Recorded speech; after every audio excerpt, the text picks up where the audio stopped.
Engineer Ishraq হোসেনের mayor পদে বসা নিয়ে বেশ কিছুদিন ধরেই অন্তর্বর্তী সরকারের সাথে ছায়াযুদ্ধ চলছে বিএনপির। বিষয়টি এখন রাজপথে এসেছে। সকাল ৯টায় ঢাকা দক্ষিণ সিটি কর্পোরেশনের নগর ভবনের সামনে জড়ো হন হাজার হাজার নগরবাসী। ইশরাককে মেয়রের দায়িত্ব বুঝিয়ে না দেওয়ায় নগর ভবনের ভেতরে ও বাইরে অবস্থান নিয়ে তারা প্রতিবাদ জানান। ঠিক অফিস টাইমে এই জমায়েতের ফলে রাস্তা বন্ধ হয়ে যায়। ভোগান্তিতে পড়েন অফিসগামী মানুষেরা। এ সময় তারা বলছেন, দায়িত্ব বুঝিয়ে না দিলে কঠোর আন্দোলন গড়ে তুলবেন। দুইজন উপদেষ্টা আছে, তারাই এইটা বিলম্ব করতেছে। আমাদের মেয়র ইশরাকের কাছে যতই ষড়যন্ত্র করেন, নগরবাসীকে নিয়ে, ঢাকার বাসীকে নিয়ে প্রয়োজনে নগর ভবনকে আজীবনের জন্য কেন করে আমরা রাখবো ইনশাল্লাহ। আদালত যে রায়টা দিয়েছে সেই রায়ের প্রতি সরকার শ্রদ্ধাশীল না। শুধু এই একটি আন্দোলনই নয়, ঢাকায় আরও ৩টি বড় আন্দোলন হয়েছে আজ। ফলে পুরো শহর জ্যামের নগরীতে পরিণত হয়। এর মধ্যে জগন্নাথ বিশ্ববিদ্যালয়ের শিক্ষার্থীদের আন্দোলনে পুলিশ চড়াও হয়েছে। ৫ আগস্ট পর আন্দোলন দমাতেই সরকারকে ব্যস্ত থাকতে হয়েছে। আন্দোলন দমাতে প্রশাসন সহ সরকারের কর্তারা ক্লান্ত এবং দিশাহারা হয়ে পড়েছেন। জবি শিক্ষার্থীদের এই আন্দোলন ছিল আবাসন ভাতা ও পূর্ণাঙ্গ বাজেট অনুমোদন সহ ৩ দফা দাবিতে প্রধান উপদেষ্টার বাসভবনের উদ্দেশ্যে লং মার্চ।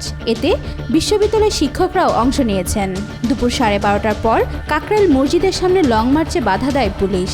পুলিশের লাঠিপেটা, সাউন্ড গ্রেনেড, কাঁদানে গ্যাসের সেল ও জলকামান নিক্ষেপ করে লং মার্চ ছত্রভঙ্গ করে দেয় আইনশৃঙ্খলা বাহিনীর সদস্যরা। লং মার্চে অংশ নেয় শিক্ষার্থীরা বলেছেন, এই ঘটনায় অন্তত 11 জন আহত হয়েছেন। তাদের মধ্যে শিক্ষক শিক্ষার্থী রয়েছেন। গতকাল সোহরাওয়ার্দী উদ্যানে দুর্বৃত্তদের ছুরিকাঘাতে নিহত হন ঢাকা বিশ্ববিদ্যালয়ের ছাত্রদলের নেতা শাহরিয়ার আলম সাম্য। এই ঘটনায় উত্তাল হয় বিশ্ববিদ্যালয় এলাকা। বুধবার দুপুরে ক্যাম্পাসে বিক্ষোভ শেষে বিশ্ববিদ্যালয়ের ভিসি চত্বরের সামনে সংক্ষিপ্ত সমাবেশের ডাক দেয় ছাত্রদল নেতারা। এ সময় বিশ্ববিদ্যালয় উপাচার্য, প্রক্টর ও অন্তর্বর্তীকালীন সরকারের স্বরাষ্ট্র উপদেষ্টার পদত্যাগ দাবি করেন তারা। গণঅভ্যুত্থান পরবর্তী সময়ে যে প্রশাসন ঢাকা বিশ্ববিদ্যালয়ের দায়িত্ব নিয়েছে, সেই প্রশাসন ঢাকা বিশ্ববিদ্যালয়ের সাধারণ শিক্ষার্থীদের নিরাপত্তা দিতে চরমভাবে ব্যর্থ হয়েছে। এই যে নিরাপত্তা দিতে তিনি ব্যর্থ হয়েছেন, সেজন্য আমরা মাননীয় প্রক্টরের পদত্যাগ দাবি করছি।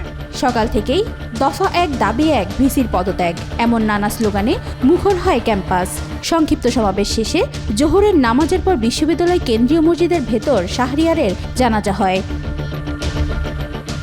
এদিকে দুপুর 12টার পর ৩ বছর মেয়াদী diploma in nursing science and midwifery ও ডিপ্লোমা ইন মিডওয়াইফারি কোর্সের ডিগ্রি সমমর্যাদা নেওয়ার দাবিতে কেন্দ্রীয় শহীদ মিনার থেকে বিক্ষোভ মিছিল নিয়ে শাহবাগ মোড়ে অবরোধ করে নার্সিং শিক্ষার্থীরা।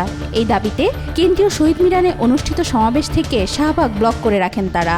এতে শাহবাগ থেকে চারদিকের রাস্তা বন্ধ হয়ে যায়। আমাদের দাবি পাই, আমরা আমাদের দাবি একটাই যে আমরা ডিপ্লোমাকে ডিগ্রি চাই। দাবি একটাই, এই দাবির প্রধান দাবি হলো আমাদের ডিপ্লোমাকে ডিগ্রি চাই।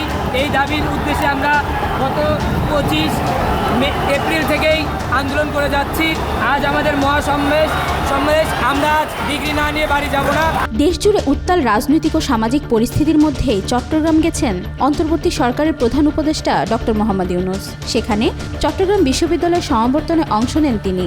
যা নিয়ে সামাজিক যোগাযোগ মাধ্যম সহ নানা মহলে সমালোচনা চলছে।